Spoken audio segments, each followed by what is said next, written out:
What is going on, everybody? Welcome back to the channel and welcome back to another video. Now, the Detroit Lions and the Green Bay Packers had a clash at Ford Field last night. The Green Bay Packers were looking to seal up the NFC North crown, while the Detroit Lions were looking to defeat their division rivals and keep their playoff hopes alive under interim head coach Darrell Bevell. Now, as we do after every single Detroit Lions game, whether that be a win, a loss, or a tie, I will be here the next day giving you the recap, giving you the stats, the takeaways, and everything you need to know about this football game. So without any further ado, let's get right into recapping this Week 14 matchup between the division rival Green Bay Packers and the Detroit Lions.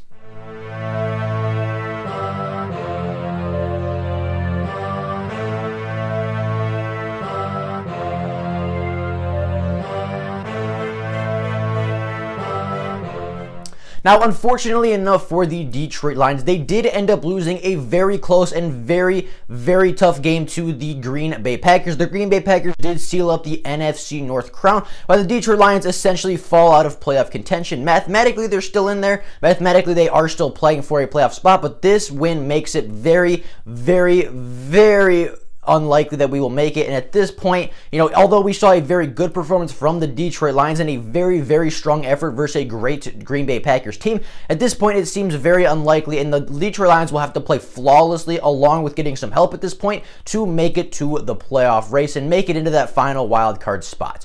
However, even with the Detroit Lions losing and essentially being eliminated from playoff contention, this was not a bad game by the Detroit Lions by any stretch of the imagination. And going over the stats, first off, Matt Stafford had a very, very efficient football game last night for the Detroit Lions before his injury. Matt Stafford was 24 of 34, had 244 passing yards, 1 passing touchdown, 0 interceptions. However, he did take 4 sacks in the game and did take a very devastating hit on a scramble drill kind of play where he got out of the pocket, got the first down, was sliding, late hit by Kenny Clark, late hit by Christian Kirksey. I'm not going to say dirty plays because I don't think they were intending to injure Matt Stafford, but they did hit him late. They did hit him in the head when he was sliding. He did get hurt and did have to come out of the game at the end of that drive. He did finish off the drive like the absolute trooper that he is, but he was not able to come back into the game. It is believed to be a rib injury, which is unfortunate and could keep Matt Stafford out for the remainder of the season potentially.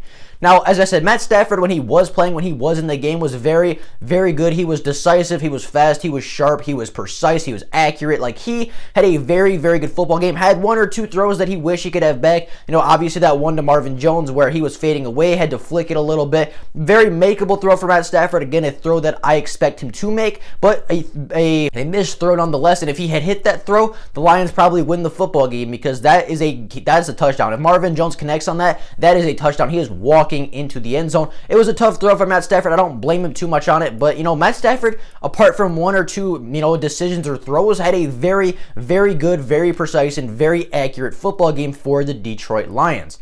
Now, unfortunately, as I said, he did leave with a rib injury. It is believed to be a rib injury. He kind of got bent over when he was sliding. He got hit in like the shoulder head area somewhere, like right in here, by defensive tackle Kenny Clark, and then he kind of got rolled up and hit by Christian Kirksey as well. Like, it was kind of a weird situation where he was sliding, got hit late, did get the flag, funnily enough, not funnily, but like, you know what I mean? It's a Packers game and the Lions got a flag. That's hilarious.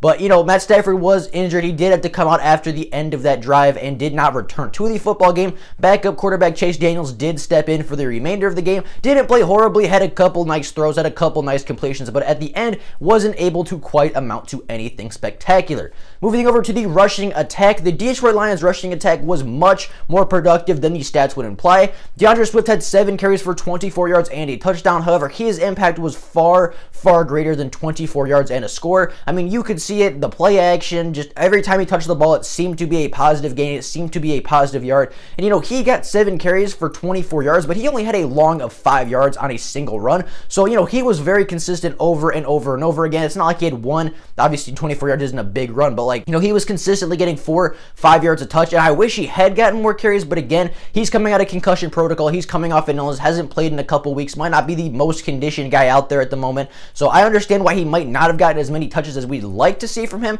but in DeAndre Swift's return, it was very, very promising. And although the stats might not show it, DeAndre Swift was a huge part of that Lions offense last night and was a big part about what kept this team competitive and what kept this team in the football game for the entirety of the football game.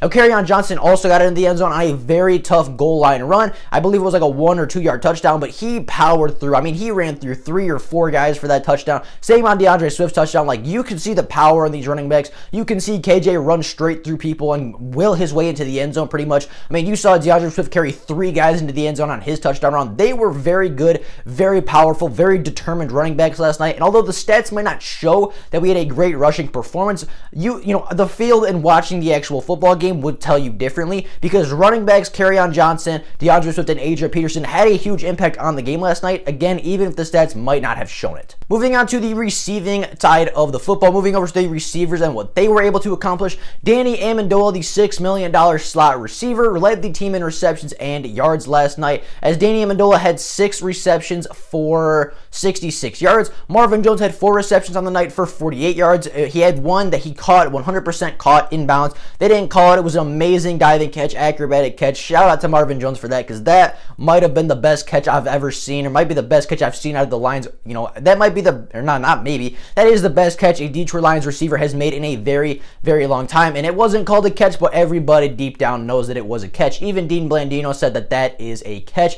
So shout out to Marvin Jones for that spectacular grab that was definitely in bounds. That, you know, we'll get into that in a little bit, but, you know, he had a great game as well. Marvin Jones had a fantastic game. Should have 1 more reception for 20, 30 more yards, but you know what? It is what it is. Happens. You know, the refs didn't count it.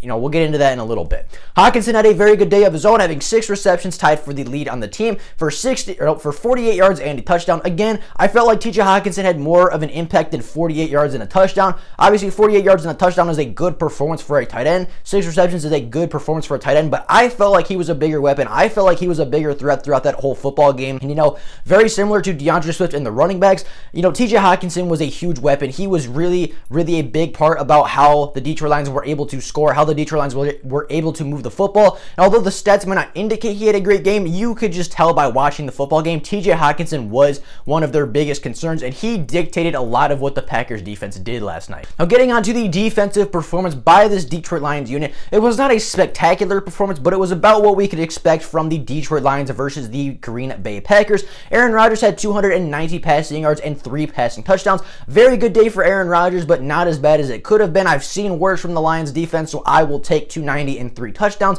The Packers rushing attack was very, very efficient last night for 120 yards on 31 carries with 1 rushing touchdown to go along with it. Again, not a great defensive performance, especially on 3rd down. I don't know the exact 3rd down conversion rate, but the defense was not able to get off the field on 3rd down, and that was their biggest downfall. I felt last night was just, you know, they made plays early in the drives, they made plays early in the series, but when it came to 3rd down, they just were not able to quite get there. They weren't quite able to get their hand on the football. They weren't quite able to make the tackle in time, and that, I believe, was the Lions' biggest downfall on defense, was their 3rd down defense. However, throughout the entirety of the game, I was slightly impressed with the Lions' defense because, you know, as I said, it could have been a lot worse. A lot of Lions fans were expecting the Packers to score way more than 31 points, so, I mean, the defense did not play particularly horrible. Like, I've seen worse out of the Detroit Lions defense, especially against the Green Bay Packers, so the defense might not have played a spectacular game, but I do think they played well enough, and I do think they played and made plays at the right time to help us get in position to win the football game in the end.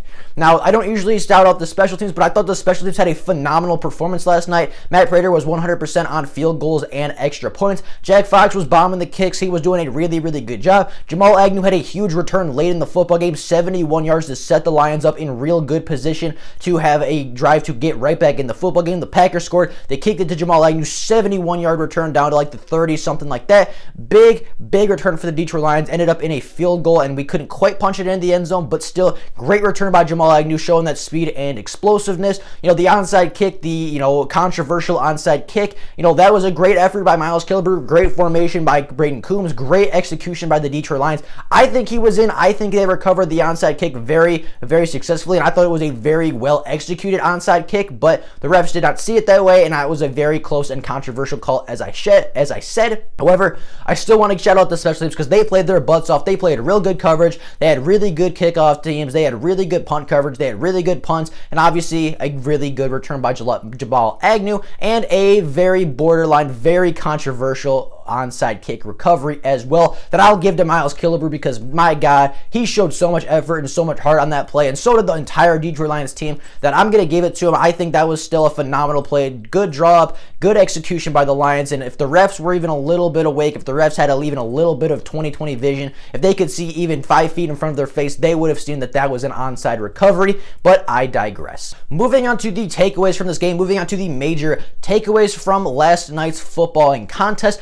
The one thing that stuck out to me was the Detroit Lions are showing heart again. They are showing effort. They are showing heart. They are playing hard at every single opportunity, every whistle blown, every second that comes off the clock, every snap that they play. They are showing effort and they are showing heart, and they have not given up yet in the Darrell Bevell era. They are 1-1 against they beat a Chicago team that is, I believe, 6-7 and third in the NFC North, better than the Lions record wise. But they still had a very good comeback win versus them. And then against the NFC North champions in the Green Bay Packers, they still showed a lot of heart, still showed a lot of fight, still were working to claw and scratch and fight their way back into the football game. And even when things seemed like it was over, even when there was 2 minutes left and they were down by 10 points, it never felt like they gave up. They were always working, always going hard, always playing for their head coach, and always looking to make that comeback a success, always looking to get that comeback going against the Green Bay Packers. Unfortunately, they weren't quite able to pull it out. There were a couple plays here and there that prevented the Lions from doing so. However, the game as a whole was a very impressive performance by this Lions organization and by this Lions team,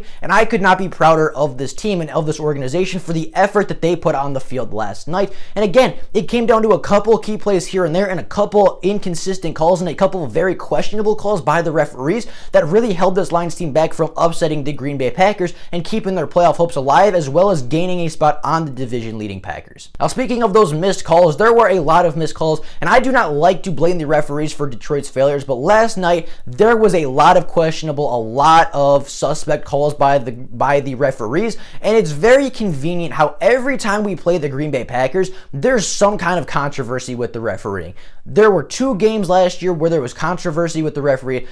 Obviously the first game this year was not a big deal because the game was not that close, and then this year yet again in the second matchup versus the Packers at home, with a chance to upset, with a chance to do something nobody was expecting, the referees let the Detroit Lions down again. The referees sided with the Green Bay Packers. I don't know what kind of payment system, I don't know how much money these refs are getting from Green Bay, but it's got to be quite a lot, because they might have a contract signed or something with the Green Bay Packers, because they always give the Packers these weird calls. They always give the Packers the controversial, the game-changing calls on Detroit, and they always call the penalties on Detroit that just shouldn't be there, or they don't call the penalties, or they don't make the right calls when they should be there. Great examples of that last night, obviously being the onside kick, which again was controversial. It was very close. I don't blame the referees for that one. You made the call on the field that you felt was appropriate. I felt the other way about it. I did not think that it was out of bounds, but the ref made the call on the field how he saw it, and I understand that the replaying was not enough to overturn. If it was called the other way, it would have stood as well. There was no definitive way to overturn that onside kick. I understand that I believe was a close call. I don't blame the referees too much on that one. I believe it was in, but I understand and I can see how people thought it might have been out, and I know why they could not overturn that football. But again, I still believe he was inbounds, and I still believe he did recover it. However, there were some calls that were not even close, and not even remotely close, that ended up costing the Lions big time in this game. The one that sticks out to me, the first half, was the missed PI call. There was an offside. Stafford took a shot downfield to Quintez Cephas. The defender boxed him out. Like, he put his arms out straight out and was holding Quintez Cephas with his back and stopping him from running his route. And that was not called PI. That was in the end zone. That would have given the Lions the ball at the 1, where they could have potentially gone for a touchdown. I think they would have, because Darrell Bevell is that kind of aggressive play caller. Or they could have at least gotten a field goal to get this game back. And, I believe they would have taken the lead at halftime, which would have swung momentum entirely and would have really, really helped this Lions team get towards a victory. There's the obviously controversial Marvin Jones catch, where Stafford threw an amazing football. Marvin Jones made an amazing acrobatic move, got 2-3 toes down in bounds, and, it was called out originally. I could see why why it looks close on real time, but as soon as they went to replay, every single person in the booth, including Dean Blandino, I believe like the official referee, the guy that's in charge of everything, he even said that it was a catch. He even said that he got 3 feet down, bro, 2 or 3 feet at a time. That's the catch, bro. He even said that is a catch. The Lions should get this ball and it should be overturned. The referees closed their eyes on the second toe tap apparently because they did not view it as a catch from Marvin Jones. That ensuing drive, 2 plays later, Matt Stafford gets hurt and has to leave the game. If the referees make the right call on that in the replay booth, if they overturn that, Matt Stafford doesn't get hurt and the Lions probably win the football game because they hand it to DeAndre Swift, they save time off the clock, they get the ball back one more time, they don't need to go for the onside kick, and you know what? The Lions might win that game if they just make the right call on that catch. The holding on Amani Oruwariye was big too on that 3rd down, 3rd and long. Amani barely touched the guy. That does never ever get called in the NFL. That never gets called on any cornerback but the Detroit Lions cornerbacks, and that extended the drive, and there were several other plays and other penalties that extended Packers drives unnecessarily. Like, the refereeing was very, very poor last night, and there were some okay calls. I'm not saying they were bad the whole game, but when it mattered, in the crucial time, in the crucial matter of the game, the Detroit Lions were screwed once again by the referees, and it is ridiculous at this point. Again, I do not like blaming the referees for the Detroit Lions downfall, but last night there were so many controversial, so many game-changing calls by the referees that all went the Green Bay Packers way. All like 5 or 6 of those game-changing plays went for the Green Bay Packers, and even with all those plays going in the Green Bay Packers way, the Detroit Lions were still within a 1-score game. They were still within a touchdown of the Green Bay Packers when the clock hit 0. And I understand that you can't let the referees dictate your football game, and I get that argument from a lot of people, but the Detroit Lions should not have to be the only franchise in professional sports to play a perfect game just to even the odds versus the referees. And this is a whole different rant that I can go on for hours and hours and hours, but the bottom line, the Lions should not have to play perfect to even the odds versus the referees.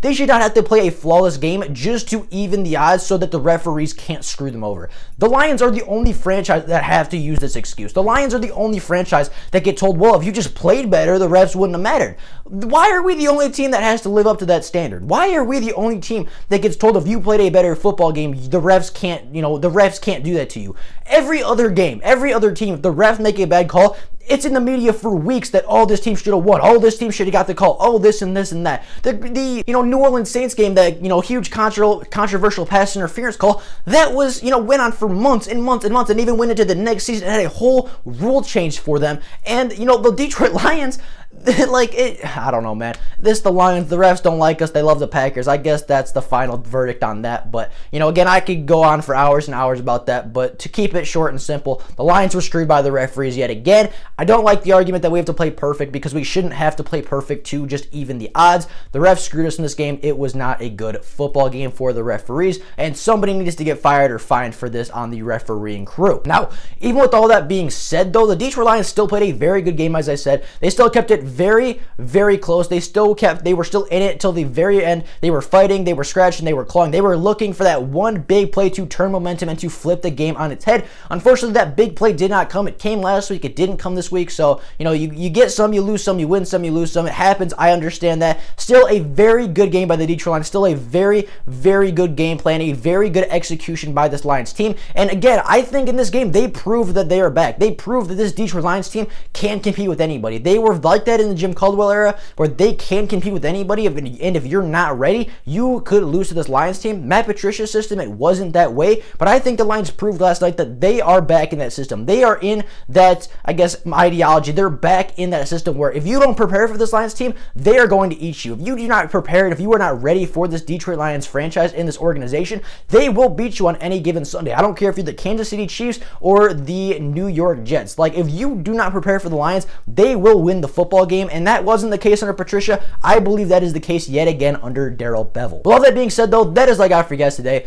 Well, hope you guys enjoyed the recap of Week 14. I hope you guys enjoyed the video. Have an absolutely fantastic rest of your day. If you are new to the channel, please consider liking the videos and subscribing to the channel. It only takes 2 seconds out of your day to do so, and it helps the channel out more than you could know. So if you could do that, just give those 2 seconds to like and subscribe. I'd be greatly appreciative for it. But with all that being said, that is all I got for you guys today. Thank y'all so much for watching, and I will see you all tomorrow with more Lions content. Thank y'all for watching. Bye, guys.